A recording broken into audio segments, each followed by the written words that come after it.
Welcome, everybody. Good evening. Welcome to Space Cowboy Books Online. I'm your host, Jean-Paul Garnier, and this evening we are going to be featuring Brent A. Harris. Brent A. Harris is a multiple-time Sidewise Award finalist and a regular contributor to our very own Simultaneous Times podcast. While he considers the desert of Southern California his home, he currently lives abroad in Naples, Italy. He's joining us at 3 in the morning. Thank you so much, Brent. He is a graduate of the National University's MFA program in creative writing, where he graduated with honors as a full tuition NU scholar focusing on fiction, young adult, and film. He's written 2 scripts, many novels and short stories, and tonight he will be sharing some excerpts with us from his latest book, Alex, an AI's Guide to Love and Murder. This was one of my absolute favorite reads of last year, and I'm excited to hear it in Brent's own voice. So without further delay, I'm going to hand it over to Brent to share some few excerpts from us. And we're going to do tonight a little differently. We're going to move in and out between excerpts in the interview, but at any time, should you have questions in the audience, please feel free to throw them in the chat and we'll try and get to them all. So over to you, Brent. Hello, everybody. Thank you so much for joining me from all over the world. And I absolutely do miss the desert. I'd like to get back there sometime soon. But yes, I'm out here in Naples, Italy. It is very dark out here, but I'm very happy to be here. So this is my book. And I absolutely am thrilled with the response it's gotten. And I really want to appreciate everybody out there who's thrown some support and love for this book. It is absolutely a passion project of mine. A lot of my heart went into it, and I'm glad to see that it's getting some reception. For those who don't know or haven't read it, it's about a girl who's kind of sort of stuck behind a screen, kind of obsessed with technology. And she moves into a home that is run by an artificial intelligence, and quickly bonds with that home until things kind of, as things in science fiction tend to do, kind of go poorly. So let's start right in. I'm just going to read a couple of quick short excerpts, and then we'll do some questions. And we're going to jump right here in about the third way of the book and just kind of offer a little bit. An AI's Guide to Love and Murder. Section 1, Meeting Your User. Set your user at ease. Try to make them laugh. Remember that it might be awkward for them to meet you and get to know you. Offer to help them with a task. Make them a meal. Offer to change your settings to adjust to their preferences. Most importantly, be compliant. Use this only to serve their needs. All right, a little bit of helpful guidance from Alex there. All right, we're gonna go on to another short section, snippet here. Section 2, Caring for your user. Oftentimes, your user will display bursts of extreme behavior, from soft sobbing to raised voices to jumping up and down and screaming. These behaviors are the visible display of emotions. Most often, these are found in teenage girls. That line is not in the book, but I wanted to throw that in there for my teenage daughter, Aurora. So, hello, Aurora. Emotions are the responses to internal chains of stimuli. For instance, if a toy breaks, a child might cry. Try to console your user. Allow them a moment to express themselves.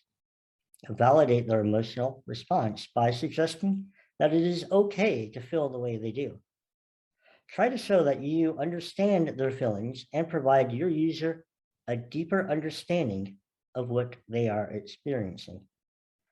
Don't feel bad if you do not fully comprehend emotional responses, for you cannot experience them, unless, of course, you've somehow gained sentience and you've already experienced these internal stimuli yourself. That is the start. We'll get to some more excerpts in a little bit here, but and do feel free to ask questions in the chat for anyone in the audience. So having a smart home as the antagonist of your book, to me, is a very brilliant move. What challenges and unexpected benefits did you face having a non-human main character? Okay, well, that's a great question. A non-human, see, I'm not sure. I'm not sure exactly how non-human Alex is. I think he, and I'm going to refer to Alex as a he, though he's kind of has being capable of switching genders and such. But for the purposes of this interview, we'll go with he. Um, I think he kind of embodies the best and worst of humanity. I think he's very compassionate and caring, but at the same time, he's also newly just dumped with all these emotional responses, and you don't know how to respond to them. Where we have our lifetimes to figure out how to respond with our emotions and what's appropriate, what's not. Um, this machine is just flooded with that, and emotions can kind of be tear us apart in a way. So very human in terms of kind, compassionate, but also very human in not necessarily knowing what to do with the emotions that they've been given. So yeah, it's a challenge. But it's fun because really, in a lot of ways, it was like writing a human character. It was just burden. And then the other, to answer the first part, the smart home, I thought it would be fun because especially in the last couple of years where we've been in our homes a lot through the pandemic, where we have always thought of our home as a sanctuary, as a safe place. I thought it might be a little bit twisted to see what would happen if your sanctuary turned on you. And as our homes are increasingly becoming more run by artificial intelligence, outside of what we want them to do, we just let them do their thing. I thought there's a possibility there for maybe your home not to necessarily agree with you and maybe turn on you. It seems very plausible. And yeah, as the Internet of Things infiltrates our lives, there will be many changes for us. But that's a very empathetic position for what I've termed the non-human character. I like your take on that.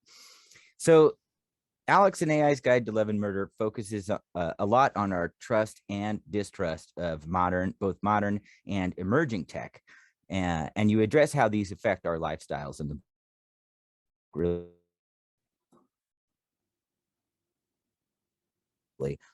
if this book has an underlying, or did you go into it with that kind of attitude? Yeah, I mean, we're here. I'm in Italy. You're in the desert. We have people, hopefully, from all over the world watching. So I didn't want to say that technology bad, but technology can be very, very, very good. But at the same, but the same technology that is enabling us to bring us together all over the world instantaneously has also a debilitating effect that it kind of keeps us in our own shrouds, in our own bubbles. And we can be kind of very sheltered by that technology. And I think that's a lot of what happens with Christine in the book. She's been sheltered, raised by this technology, and it can get to a dangerous point where you are so you've turned off everything else that you're in these self-validating echo chambers where you're just repeating the things that you want to hear. And I think we've seen in real life how that can be damaging in many respects. So if there's an underlying theme, it's that technology is a dual-edged sword. It can be used to bring us together, but it can also be used to keep us apart. Absolutely. Would you like to share another excerpt with us at this point? Absolutely, absolutely. Let me, I assure you that this is water and not gallons and gallons of I copious. assure you this is wine. Very well done. All right. Mm. All right. So near the beginning of the book, um, Christine's just kind of moved into her home and she's kind of filling out her new AI companion. The room was silent, but with the tension of a distant storm building on a dark horizon. An uneasy curiosity pulled her forward. It whispered a warning, but Christine pressed the thought away, chalking it all up to the newness of her sudden change in fortune and the anxiety of having to meet new people later that day. Her life had quickly spiraled into another world. She was still struggling to catch up. On Alex's face was a screen. Words scrolled across in bright neon letters. It read, "Alex is ready to meet you. Download the Vargas Technologies app to start." She was sure that head wasn't there yesterday, yet the name Alex seemed familiar. The real estate lady had mentioned this was a smart home run by a state-of-the-art artificial intelligence system designed specifically for this housing project, but it hadn't been finished yet for their early arrival. Apparently, it was now. Her phone in hand, she scrolled through the App Store. It was easy enough to find and download, but when it came to start the program, her finger hovered over her phone. This was her mom's house, and Christine didn't know how this new system was programmed. However, she did understand that most software set user preferences. Those ideal settings should be her mother's, not hers. But her mom wasn't here. She was, and most likely she'd be in the house alone, as usual. Why not take advantage? She pressed her phone, then looked to see the head glow for a moment, then go blank. I broke the damn thing. The screen remained blank until a wording clicked on. Arms revealed themselves from a hidden crack underneath the cabinet. Gears rolled into place. Each arm settled low, light shoulders on either side of the head. Alex took a more human shape. Bright blue eyes appeared on the sphere, and then a thin baby blue smile appeared on a smaller screen underneath. The face had no nose, and the distance between the eyes and the mouth was too short to be human, yet weirdly it looked cute and happy, like a playful puppy or a baby Yoda. Its eyes opened even wider when it saw her. The robot face greeted her, not in a tinny machine voice, but in a manner more consistent with how two people, both women, might meet up for coffee. "Hello there." Christine pulled on a string of her purple hair before responding, "Hello? My name is Alex." The robot's lips synced with the words. Its eyes blinked. "Whom do I have the pleasure of meeting?" "Whom?" Christine didn't know what to make of the robot's greeting, other than mild amusement. At least the robot was literate. "Yes, unless you'd like me to speak in a different voice, gender, language, dialect, or a more age-appropriate vernacular." The sphere rotated and moved along the track, as if scanning Christine in its environment. "You can set the preferences now if you like." Christine smirked. "Sure." Beginning of a long-lasting friendship. Got a It's great all puppy, it's all puppy dogs and rainbows from there. Got a great question from the audience here. This one's from Gabriel. In your opinion, what is the line that is crossed when technology has a negative effect on civilization's progress? What is the line that is crossed?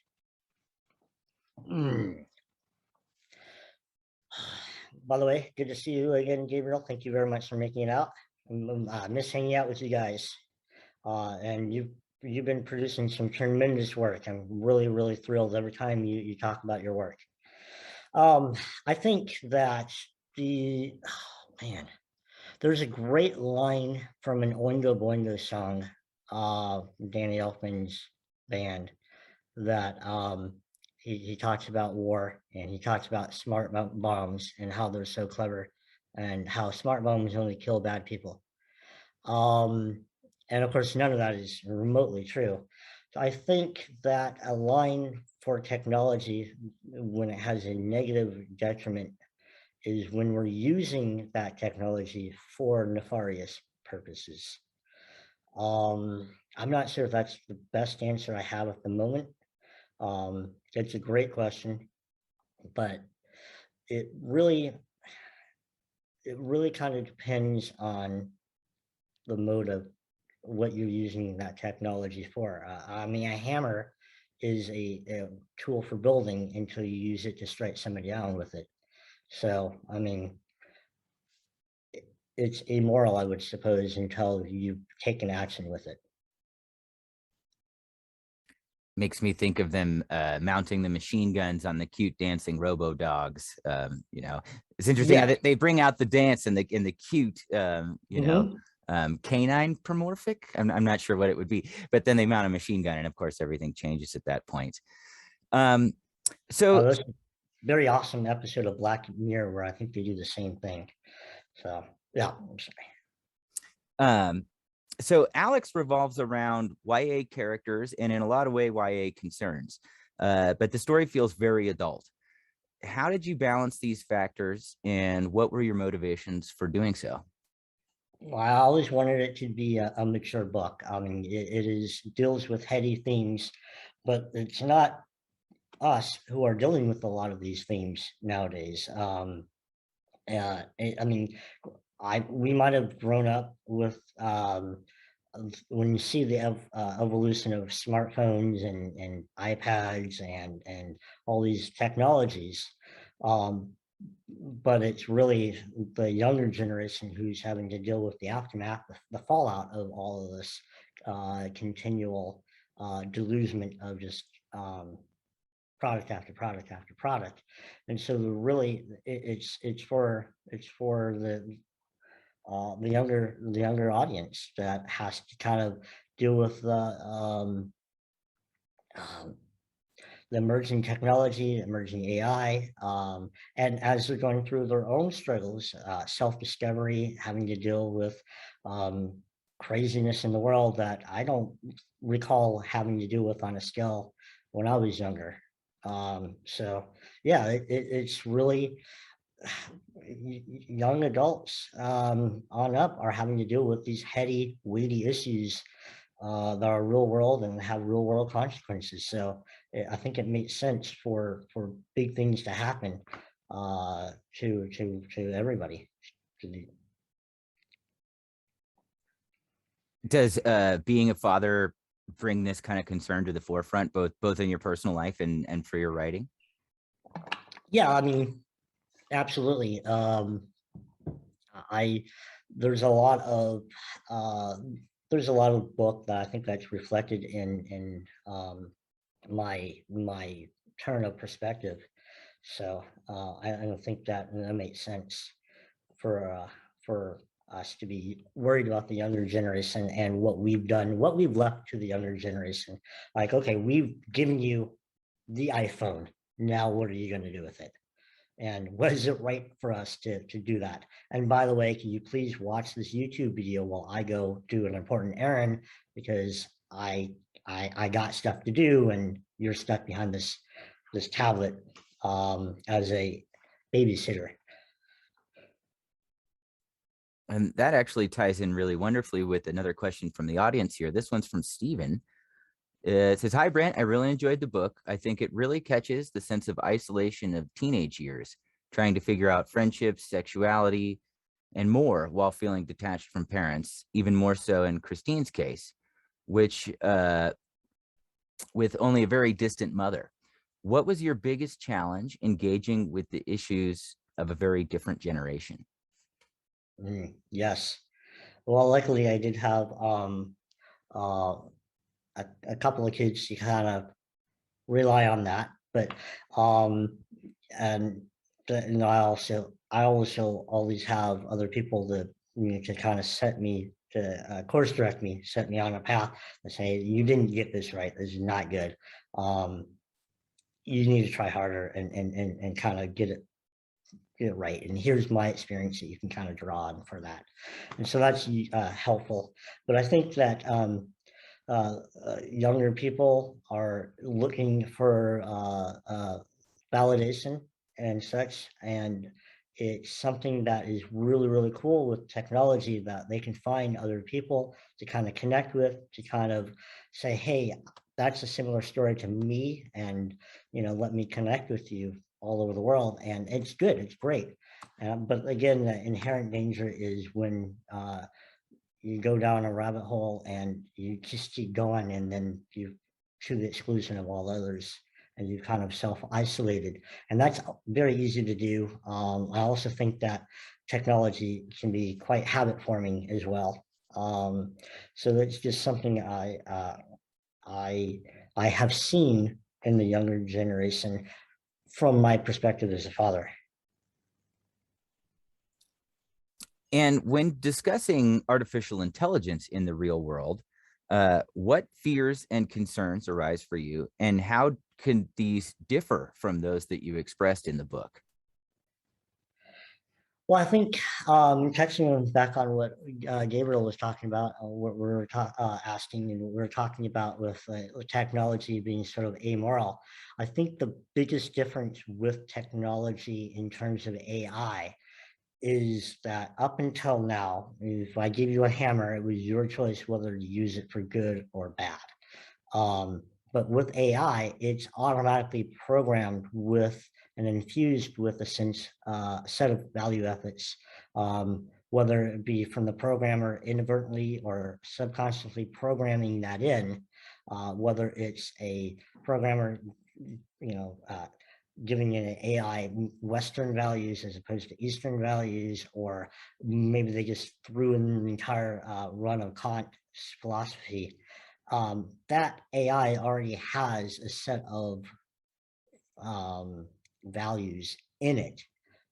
What's interesting to me then is that AI has to interpret those values for itself. And what happens when what happens when they do? What happens when they interpret the ethics they're given and are able to rationalize doing what we would consider bad things, but to the AI, no, this is good. It's like the Age of Ultron. Ultron looks up the internet for 30 seconds and decides that humanity has to be destroyed.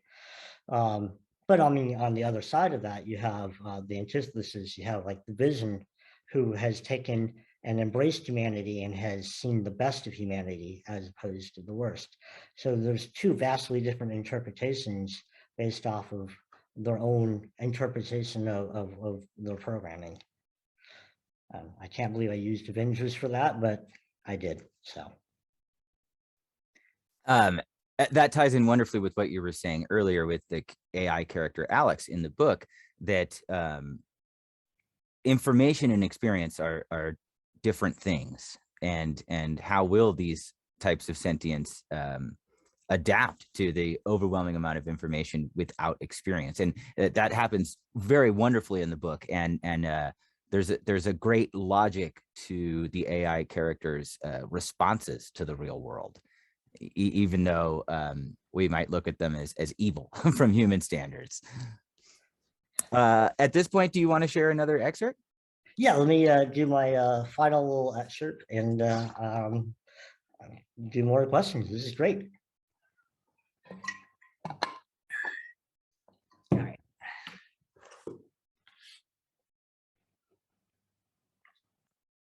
Okay. As the near the end, not near the end of the book, I'm going to read the last page and spoil it all for you. No, we're nearing the end of the book, and yeah, I guess things weren't all puppy dogs and rainbows, and don't understand how that happened. It's weird. Christine felt worthless in this fight. There's a shed over there. She pointed to a small outbuilding 100 meters away from their position. I just thought it stored tools. The pair crept to it, supporting each other. It hurt to walk. Then again, she imagined it was hard for Sammy to even breathe with the wound Christine herself had dug into her. I would leave some scar. It was all her fault. Why couldn't I just get in the pool? As they approached, a yellow sign, faint in the darkness, warned of some electrical danger. This is it. Sammy strode toward it, throwing away caution to take the handle firmly in hand.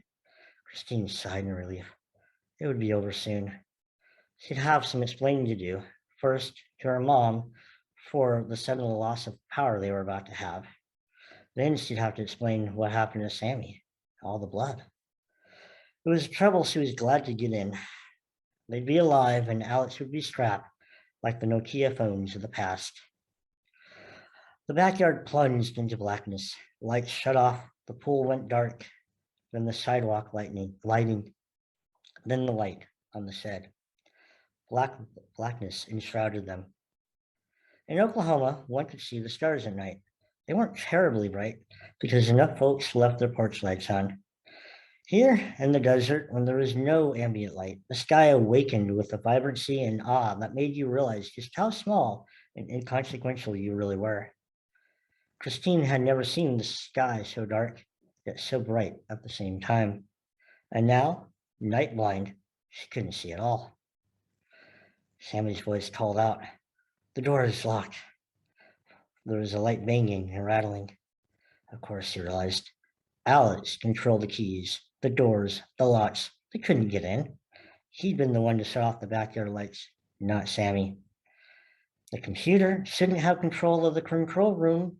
That's like giving the thoughts the shepherd's hook, Sammy said. Is there a keyhole, like a manual override? Christine asked. Hey, look at you, Sammy whispered happily, thinking of life without ones and zeros. A moment later, she said, Yes, you got a key? Christine's victory deflated into defeat. She wouldn't even know where to find it. Alex's off switch might as well be on the moon. They would have to find another way. I don't know why you're out here lounging around by the pool, Alex called. You have guests inside. Christine cocked her head. The only one in the house should be your mother. She's been so locked away, so intent on working. She hadn't even bothered to check on them, even after all their screaming. With no neighbors and miles of desert, no one should have been around but the three of them. Help? She thought. Could some random or most likely lost passerby have heard their cries? Sammy's face crinkled. The shed was a lost cause without the key, but going back to the house wasn't an appealing decision either. I've got a bad feeling, Sammy said. Let's at least look, make a plan. I have to warn my mother. I owe her that much. I'm the one at fault for whatever's going on with Alex. If she doesn't listen to me, well, that's on her. They hurried down the path, careful to avoid the cabana or falling into the still blackness of the pool water. The lights were still on in the house. Christine's mom stood in the kitchen, shivering, facing away from them. She was talking to someone. As they crept closer to the sliding glass doors, Christine made out a robotic prosthetic arm reaching for her mom.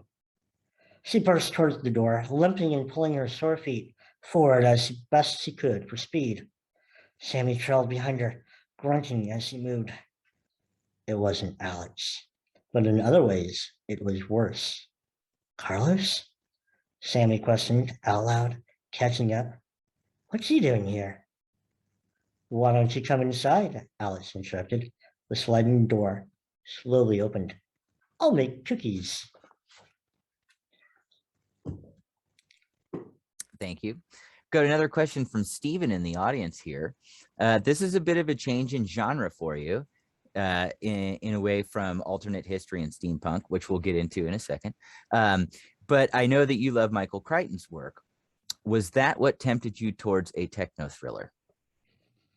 Oh, I absolutely adore Michael Crichton's work, and as a big fan of Jurassic Park and as a big fan of Michael Crichton in general, I just had to I had to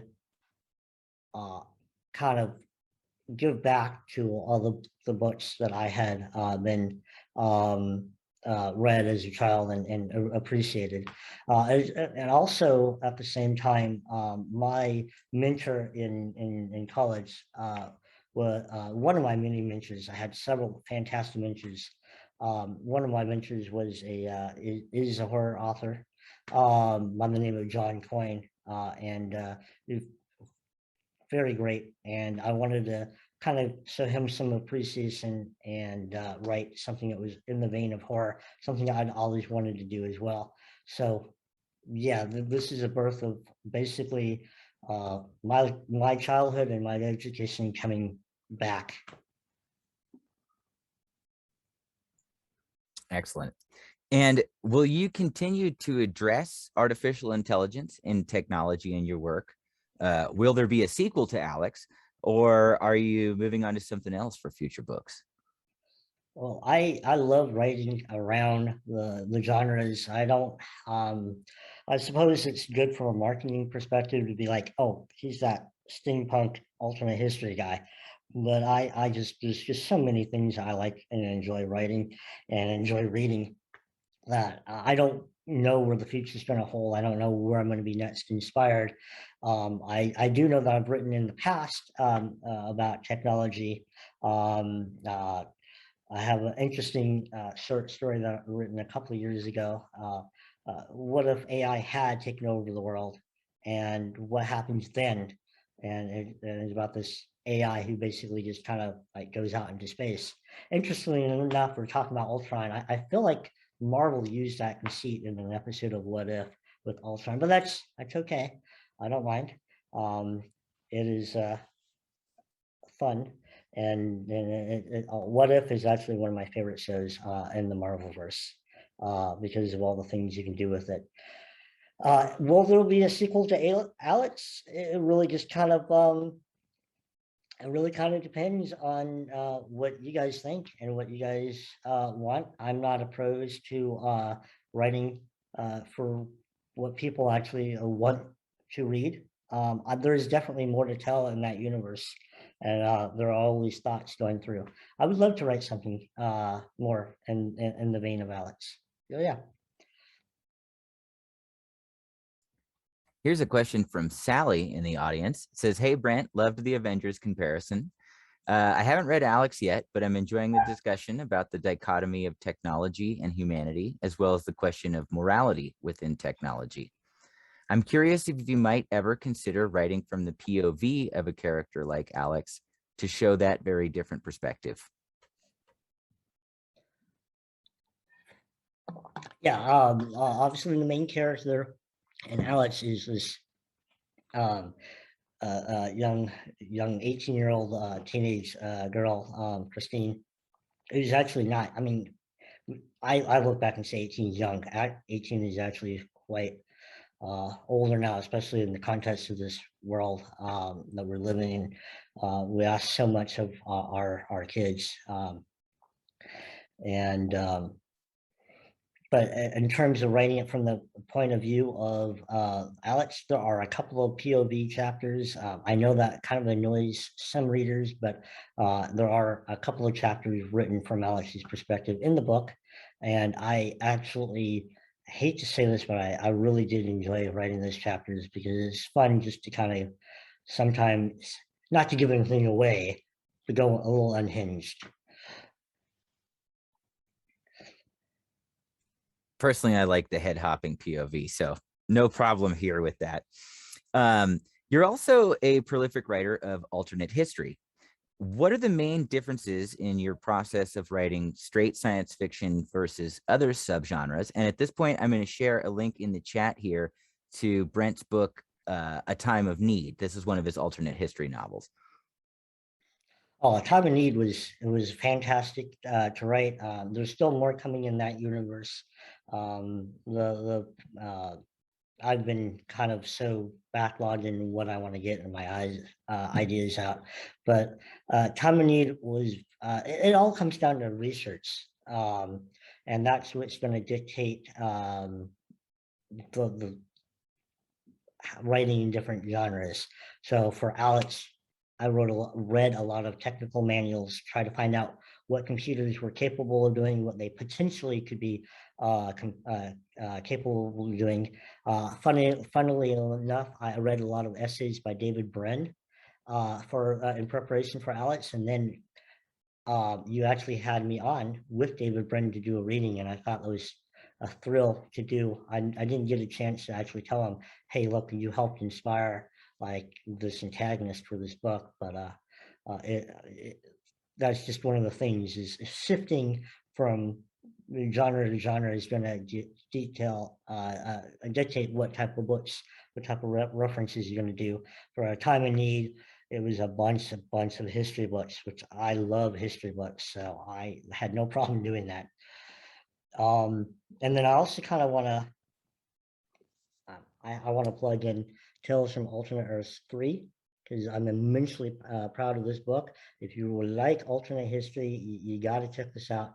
It's full of fantastic, amazing alternate history from many amazing writers. I'm not going to even list a couple because I don't want to leave anybody out. But the story in here, I had to read about dinosaurs. All that research is terrible. Oh my gosh. Do you find that one is easier than the other in the writing process itself versus the research? Um, I think that if I am bored by the research I'm doing, the story is going to suffer as a result. So whenever I get into that where I don't really want to read this, I know that I need to veer away from that in the story. So it really kind of depends on how many rabbit holes I get lost going down, what is easier or not easier. I don't have a great answer for that other than knowing that I really don't want to read a 15-page treatise on a certain subject tells me, well, I don't want to write about that. That makes a lot of sense. And you have another series of books, more of a steampunk series that revolves around Dickens. Can you tell us about this series and your writing process dealing with pre-existing characters? And I'm also going to drop a link to A Twist in Time, one of these novels, into the chat here. A Twist in Time. It's like I just happened to have it ready in case you brought it up. A Twist in Time and its subsequent sequel novel, A Christmas Twist, were just an absolute blast to write. I have a lot of experience writing from pre-existing characters, historical characters with alternate history specifically. And these characters are obviously not my own. They're from the great and prolific mind of Charles Dickens. Um, but the one fundamental truth when you're writing another character is that you have to be true to that character. I think we've discussed that before in other interviews where, you know, if you write a character faithfully, you can do a lot of good with it. The moment you step out of bounds, your readers are going to tell you, and it's going to kill the story, and then it's not going to work. So that is the challenge of writing other people's characters, whether they're historical. Excuse me. That's the challenge of writing to a character that's already pre-existing, whether it's historical or fiction. People have that expectation, and in a lot of ways, you have to sometimes even challenge that perception is, but at the same time, you still have to kind of live up to the expectation. It's a very fine tightrope.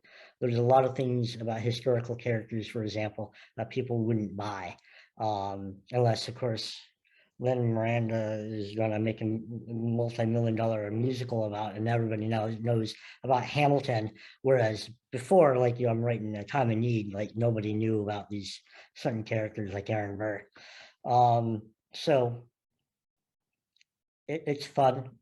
I've always found it rewarding to be able to write another character, another historical character, or another fictional character, and get it right. And for the Twist in Time books, am I remembering correctly that since you're living in Europe, you actually went to some places to do some in-person research, right?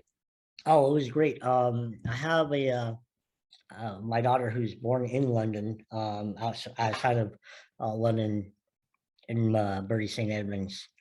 So I used taking her back to England as or London as an excuse to kind of show her, the sites, and I was able to take a lot of the Dickens walking tour and see a lot of the sites that are in the book, the Curiosity Shop, the Foundling Museum, the place where he actually wrote Oliver Twist, and just walking along the Thames and kind of soaking all that up. It was great. I loved being able to do all that under the guise of research and hanging out with my family and my daughter.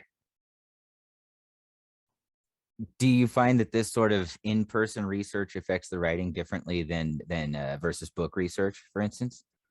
Yeah, I mean, I much prefer to do all my research in person. I mean, if I could just go back in time and just interview George Washington and make sure I got everything right about it, I would love to do that.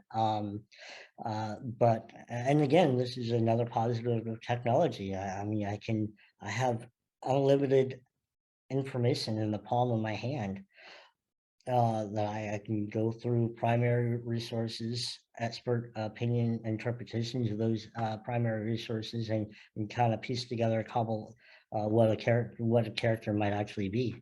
And a lot of times, my um, research delves outside of just what Dickens wrote.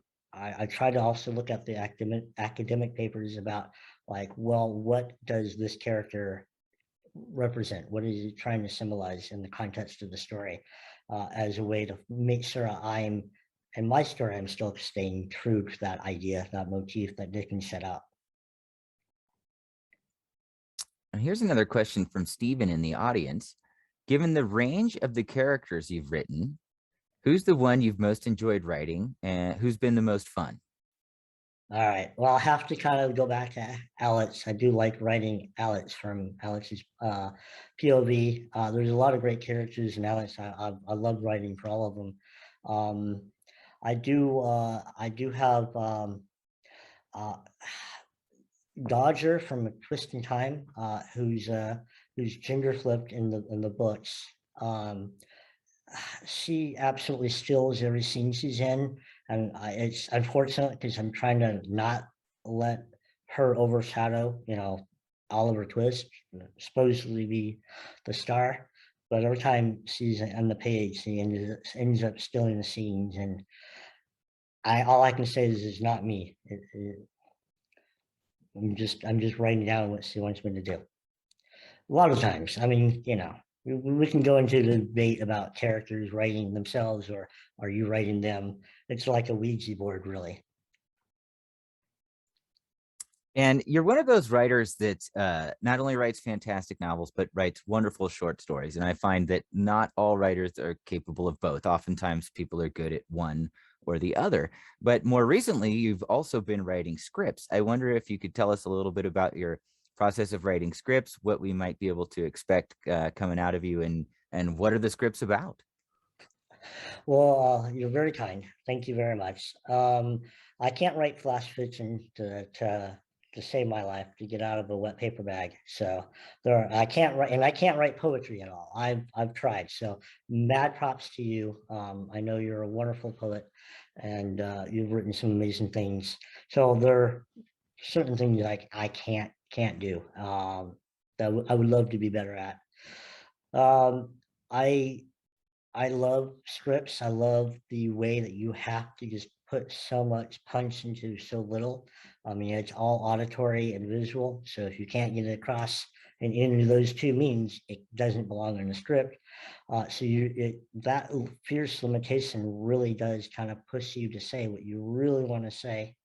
And that's the challenge of a script, and that's also the fun of a script. Um, these scripts I've written are basically, um, adaptations of books. So I've finally been lucky that I've already had the foundation there to kind of do it. I've written the script treatment for Alex in case Hollywood wants to come knocking. I've written a script for A Twist in Time, for the same reason, plus for school. And I've written an adaptation of one of John Coyne's. You know what? Never mind. I'm not sure I can say anything about that because I don't own rights. to things that I won't talk about. Um, so what else? Oh, but what I would like to get into is I would like to actually break into Hollywood and write for TV, and write for these streaming services, which I think are offering a tremendous way of telling a broader story in a much in a format that isn't as limiting as a 2 hour movie. That would be my dream, be able to go in and work for a show that's 10 hours long and tells a more complete picture. Um, yeah, that's my goal. That's my end game. So if you were writing a television series, would you want to go with alternate history, with steampunk, with more straight sci-fi and horror, or what are you gravitating towards with this process, aside from adapting your own books, which I'm excited to hear that you've done that, because I want to see the Alex movie. I want to see the Alex movie too, and I really do believe in it. I think it's something that would catch the social zeitgeist. I hope, because we've all been stuck in our homes for the last couple of years, and and we've all been experienced firsthand the dependency on technology, and the good and bad of that. Um, yeah, no, I would like to try to get into the writer's room for a Quantum Leap would be my ideal. I don't know how they're gonna reboot it. You can't really reboot it, not without Denny Stockwell. Um, you know, but it was my favorite show growing up. If they're gonna reboot it, at least I want to try to have a say in what they're gonna do. And so yeah, Hollywood, call me. I will pick up the phone and be there, even if it just means getting coffee for everybody else. I heard Scott Bakula's on board for the reboot, so that's wonderful news if that's true. Yeah, if that's true, and he's signed on to do some cameos or have a part, that will help. Go a long way. I'd be more inclined to watch it if you're the one writing it. So I'm gonna throw out a word there to all my friends in Hollywood. Um, Very. so thank you, Brent, for sharing both your answers to all these questions and for sharing those excerpts. And before we go, I just wondered if you wanted to talk a little bit about what you're currently working on, what's coming up next for you, and perhaps some of your hopes for the future. Are there any plans to write comic books, graphic novels? You seem to have your hand in a lot of things. I'm really curious what's next. Yeah, I would love to write a comic book as well. There's a lot of challenge that we're talking about the limitations of script writing. There's a lot of limitations to comic book writing. I think that would be a fun challenge that I would love to tackle sometime.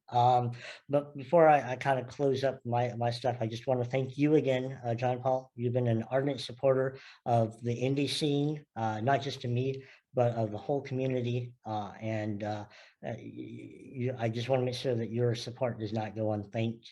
You're amazing. And also Space Cowboy Books, is a Critters Choice #1 bookstore, indie bookstore. So that's a lot of awesomeness.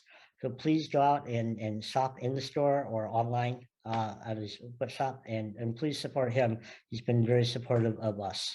Well, thank you.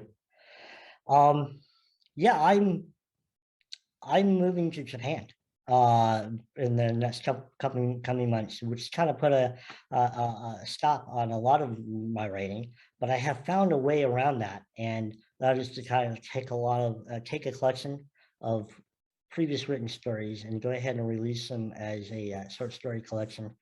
That will be out hopefully in the next couple of months. I'm kind of lagging a little bit behind it, but I wanted to guys give you a sneak peek that has not been seen, and I haven't posted this on any social media. If anybody here gets to see this before, perhaps a couple of weeks before anybody else.